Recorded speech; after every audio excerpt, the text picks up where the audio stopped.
So the way it all really ended, because like I said, the person never went away. The person stood there and all that good stuff.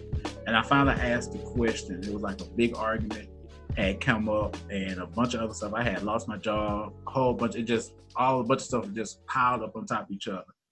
And I asked the question, I said, do you still want me? And the answer was no. So I was like, okay, cool. And I remember calling Jeremy and I was like, bro, yeah, I think this finna be it.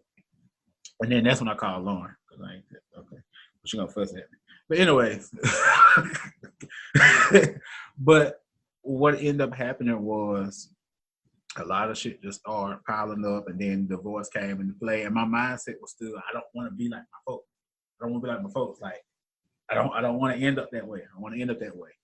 So it was like, well, if I go get a divorce, are you gonna sign? And I kept saying no. I said, nope, I ain't gonna sign. I ain't gonna sign. Because I looked up the law and everything. I don't have to sign. You can do what you want to do. First of all, I'm not going to pay no extra money out of my pocket. That's one thing. This is what you want, you're going to pay for it. So eventually it got real toxic to the point where I was in a situation and she wasn't even staying in the house no more. So she was coming in and out of the house. Like, I would come home from work and she'd been making t-shirts on her t-shirt machine. The kicker to it was she, like, I forgot who was saying, you know, you don't tell the dude that you know is gonna go boo boo crazy. I'm not the dude that's gonna go boo boo crazy. I'm just me. I'm real meek and humble. So it's like she knew that she could kind of do whatever because she knew I wasn't gonna react. She knew I wasn't gonna go off domestic violence, none of that. So it got to a point where I said, I want the key to this apartment.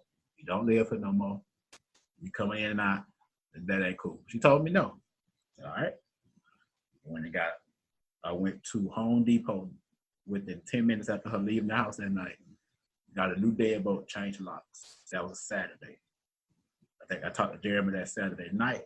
The Sunday morning, I was at Walmart. I bought like $10 worth of boxes, and I just started going through the house, packing up every single thing that was not mine.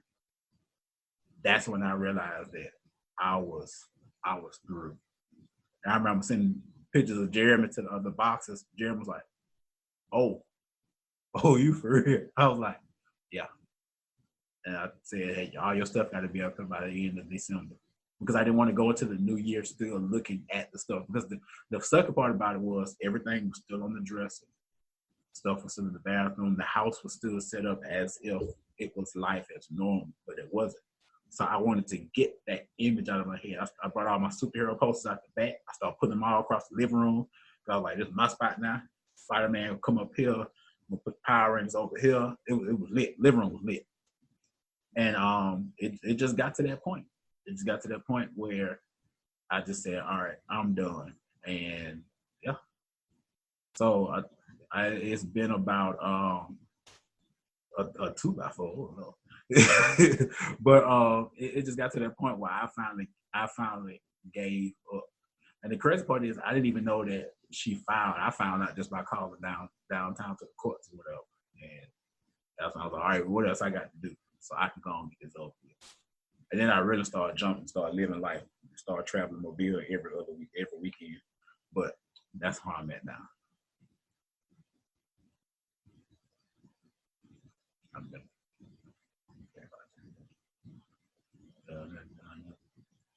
Who was gonna say something? Okay. I have a question, Mr. David Ruffin. Do you feel that if she would have came to you about it, do you think you would have forgave her? That's the thing, though. She confessed. She confessed to me. Could you forgive her? I'm sorry, I can barely hear you. Can you hear me now? Yeah, go ahead. All right, so put it like this. You asked, could I forgive her? All right, and I gave you the scenario of the person was still there physically around. Now is being called a best friend, right? Imagine I take a steel toe boot, and me and you cool, we cool, you come on my house every weekend. I take a steel toe boot, and I step on your foot, and I break your toe. And I apologize. You forgive me. We cool. you get your foot bandaged up, all that stuff. You're starting to heal, right? Starting to heal. Mm-hmm. But because we're still cool, you still come to my house, and I got that steel toe boot sitting on my mountain. And every time you come to my house, you gotta look at that steel toe boot. And every time you bring up something about that steel toe boot, I look at you like, so.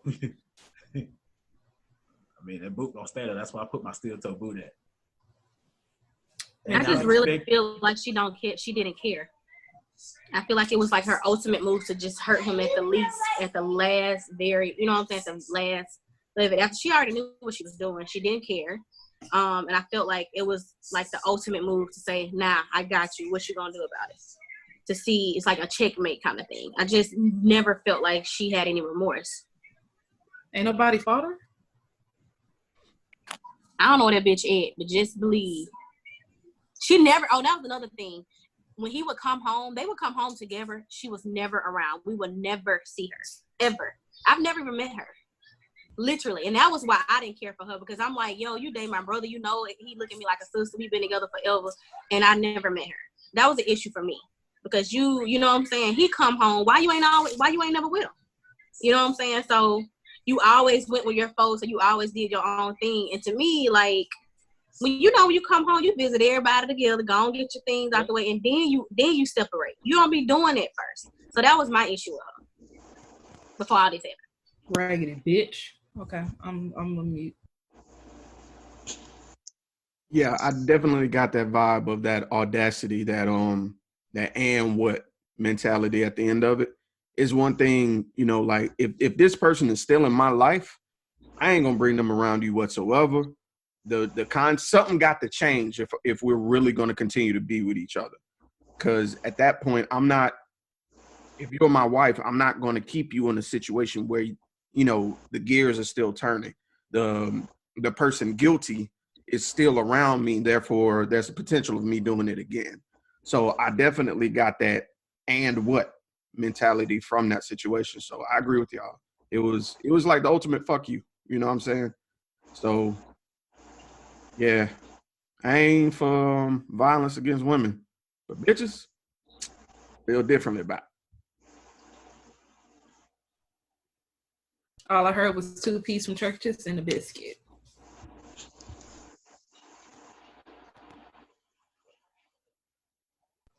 So now that because I don't know if you're like 100% completely healed. It sounds like you're at least about a good 90%, 95% healed.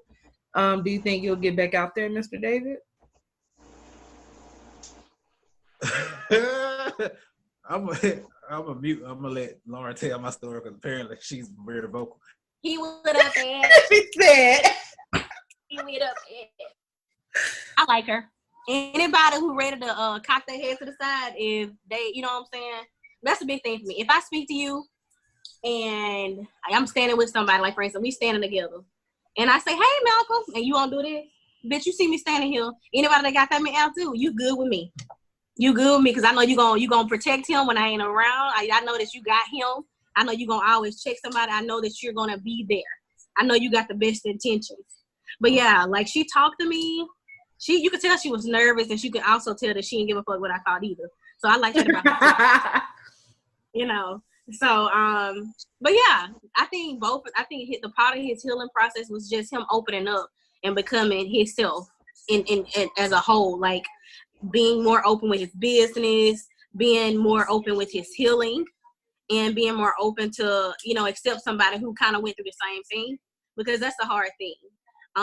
But the only thing, the advice I'm going to give him is just watch out for your triggers. You know what I'm saying? Because your triggers are going to come at the weirdest times, or if she do something, just watch how your response is, because, I mean, triggers just going to come. That's all.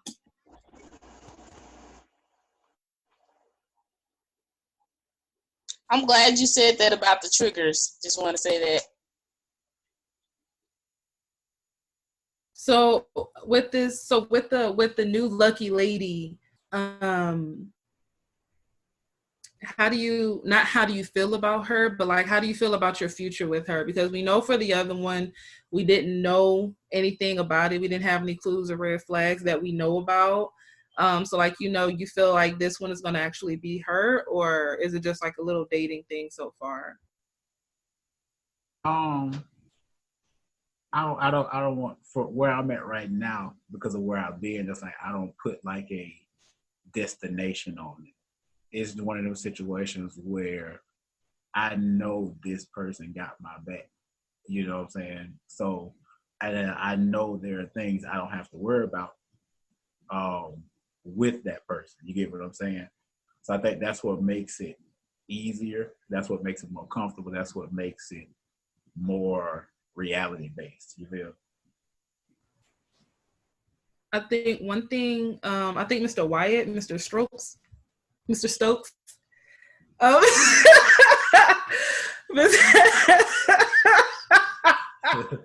I've been stroking. Did you say Strokes? Hey, that's my dog. Put some respect on my dog. That sounds like an X-rated name. White Strokes. Mr. Strokes. Wow. Wyatt Strokes. Wyatt, you know you gotta have that as your name every time now, right? That is officially your squad goals name. Listen. Change it right now. Change it. Right now. I forgot what I was gonna ask. Damn. Okay, never mind. Wyatt Strokes.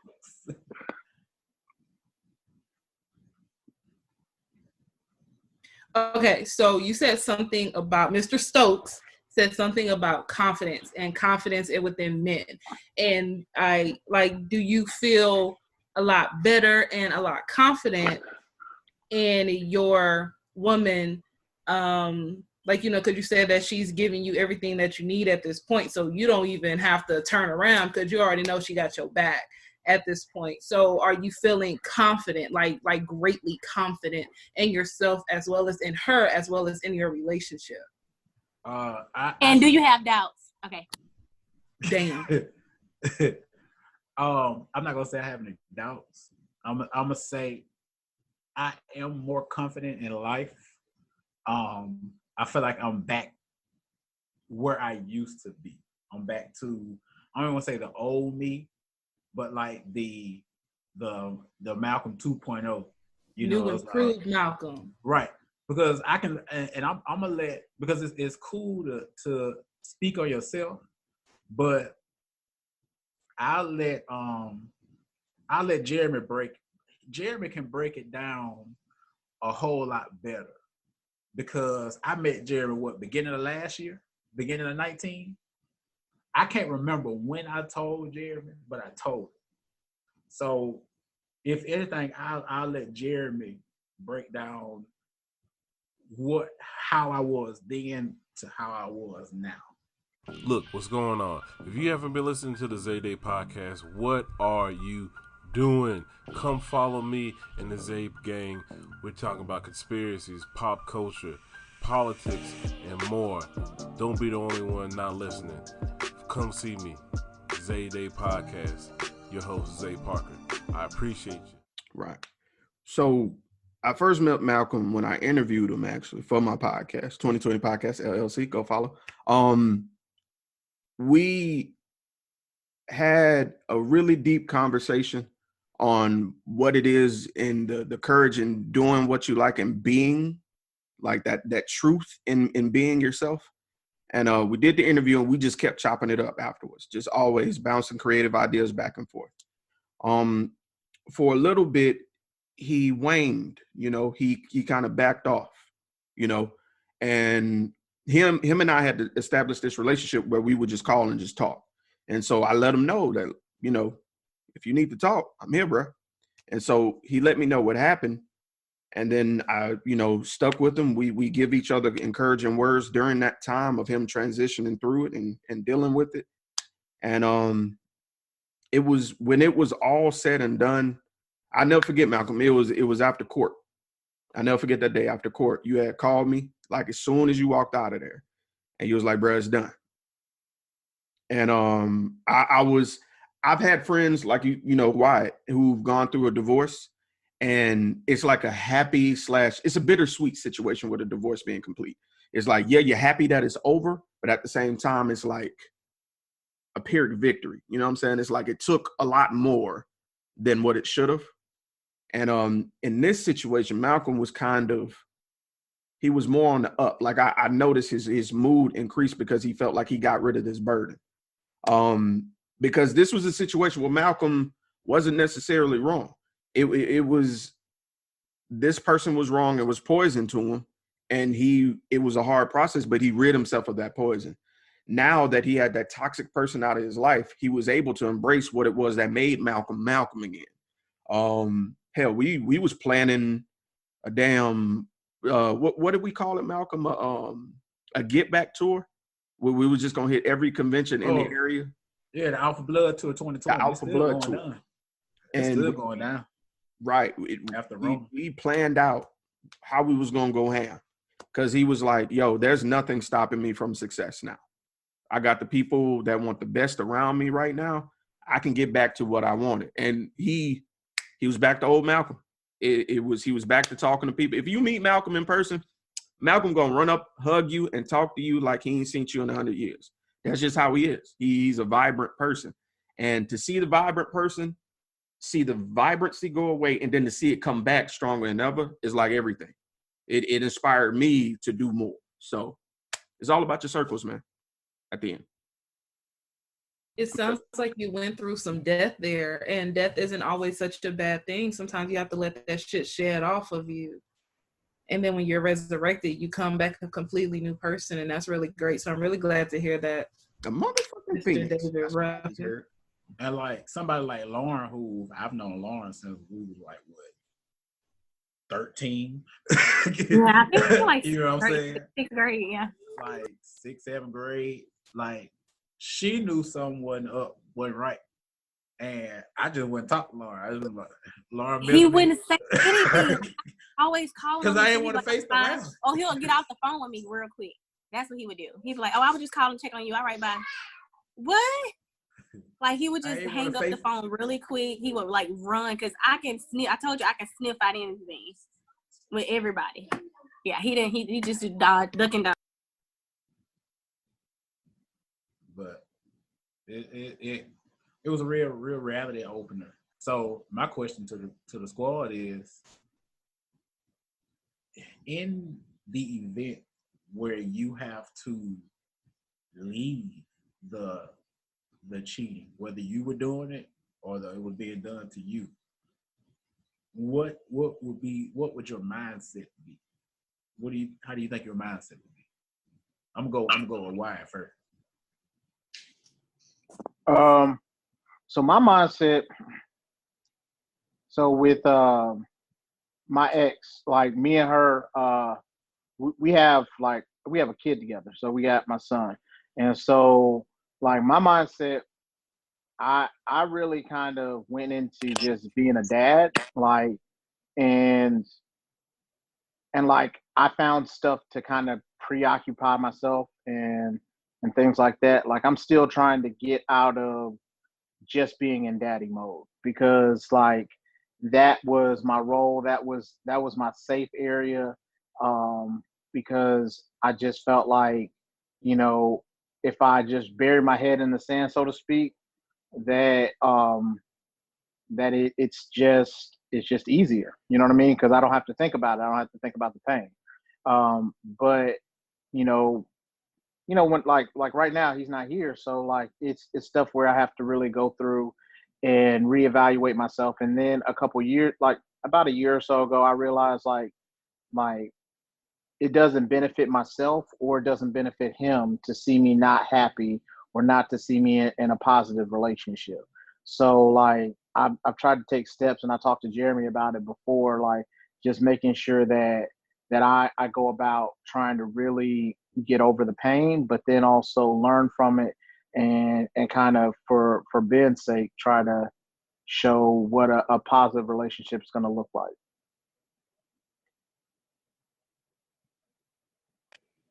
You know how good that is to like hear.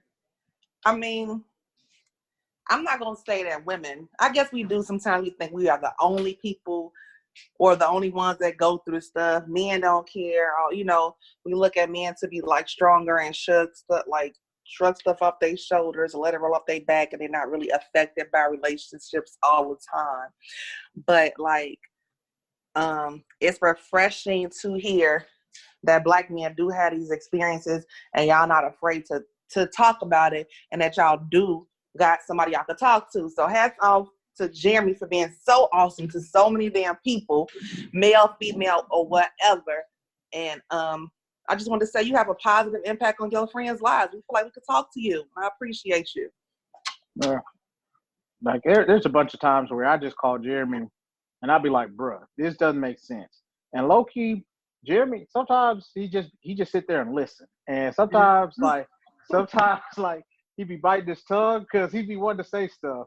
But like he be like, it's not in the positive light. So like Jeremy does a really good job of, and like we've always talked about just being leaders of men. And it's not necessarily being something that like that you have to tell people what to do, but sometimes leading somebody is just letting them find their own path. And Jeremy does a really good job of listening and kind of picking out what you say and also turning it against you. Not in a bad way, but in the same instance of like, okay, you just said this, but you're doing this. So what do you want to do to make yourself better? So it's really good because Jeremy does take that time and really listen and learn and helps you. So, you know, it definitely helps out. That's off to him. And to answer, what's his man name? Yeah, his name Malcolm. I get confused to keep changing it. But to answer Malcolm's question about like what's the mindset, whether you were the cheater or you being cheated on, I was with somebody for like 5 years. Before that, I was like in a 8-year relationship. I gave myself a 2-year break. I focused on everything I need to do, accomplish things, and I felt like I was ready for a relationship again. So this relationship was like almost 5 years, and it resulted in me having a child with this person. Now, I had never experienced in my life, not in my adult life, being like cheated on. I've had relationships in, but not because of cheating. So the things he did in the level like a manipulation and cheating, I had never experienced those things. I didn't know how to deal with them. I wasn't exposed to it personally. So when it finally ended, my first reaction, well, when I decided to finally let it go, my first reaction was, I did all I could. It ain't me, it's him. And I'm doing this for me. I'm doing it because, you know, I'm tired of feeling this way. Like they say, when you tired, you know you tired. I was doing it because like I discovered I was better outside of the situation. It was changing me and who I was and my character. So I did it because I felt like my life depended on me leaving it alone. Or I was going to be in jail. And shit, I ain't trying to go to jail either. I enjoy my freedom, so I got to let the nigga go. So that was my mindset. You know, I did all I could. It was nothing he could say. That was it. I did my part, and that wasn't that wasn't enough for you. And, you know, I deserve better. So that was it. I'm going to say this because we're at the 5-minute left mark. I'm going to jump in. So we're going to pull up the little church moment where we wrap it up. But I appreciate y'all. But I've always been that kind of person that I got to rip that Band-Aid off. I can't slowly peel that motherfucker. I can't. I recently had a situation where I was slow peeling the Band-Aid and it hurts fucking worse because you're extending the time of that pain and it because you're trying to hold your tongue. Exactly. So I was trying to hold on to something that wasn't there, and it was poison, and it's worse, and especially worse when other people see the poison killing you. And at this point, it's like pride, it's embarrassment, humility, all of that is in the air. So yeah, I just rip the shit off and get out of there. I'll go ahead and go and just say that for me, I had to stop running. I realized that my cheating was a result of, like I said, from that very first relationship that I thought I let go, that I never did. I was constantly just running.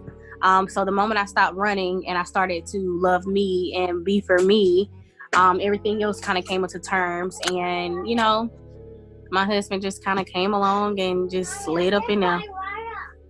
Hey guys, I just wanted to say something real quick as well. I also have a podcast. Thank you, Jeremy, for letting me say this. I just did a mini series on it's called #Relationship Goals, from the beginning, before finding someone, all the way down to around getting engaged and marriage. And it's going to give you a lot of information that you never even really thought about. I just got into a really great relationship that I've been in for almost 3 years, and I've learned so much from being just a stupid bitch on the street. So, like, you know, if you guys just want to get some information or whatever, the last one is going to be an episode of you guys asking questions. I'm going to have a panel. We're going to answer these questions, and we're going to make sure that that we can get everybody's head wrapped around, you know, like the good parts of relationships, because we all deserve a good person. We all do. So if you guys want to, like, you know, listen to it or whatever, just let me know and I'll drop the link. It's called Live Your Life Podcast. So, you know, if you want to know, just let me know. Make sure y'all go listen to it. All right. Hey, Breezy, bring your ass on up here. You know we got a few minutes left. Well, yeah, I just want to thank y'all for this conversation because it touched my spirit. I feel like I have been purified, and, you know, there is really room at the cross, you guys. You know what I'm saying? You can go ahead and just put all your sins right there at the cross, and you can leave them there.